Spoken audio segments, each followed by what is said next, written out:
Hey Odoo enthusiast, welcome to Cybroses. In today's video, we're gonna discuss about the edit attribute.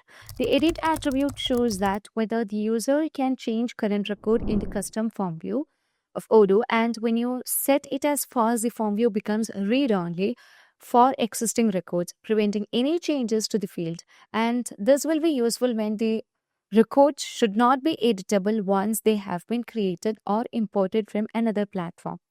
So here you can see that we have already created a form view, and right now if we want to make any further changes, it is possible to make changes over here, right? But I don't want to make changes over here, which means I just need to restrict the editing over here.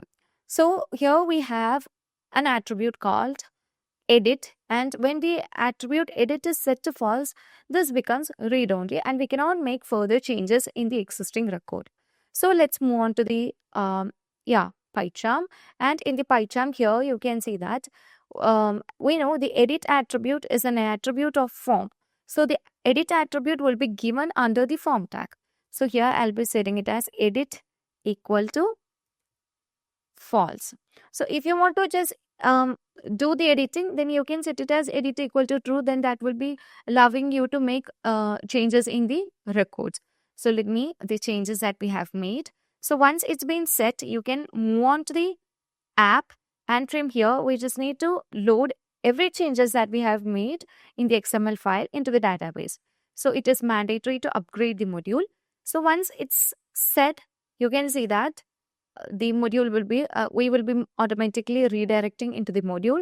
So here you can find the existing record, and here you can see currently it's read only, and when you just place the mouse on any of the fields, we cannot find the cursor, and you can see that it's been read only, and here we cannot make any changes in this. If you want to make changes, you can set edit equal to true, and this would allow you to make changes.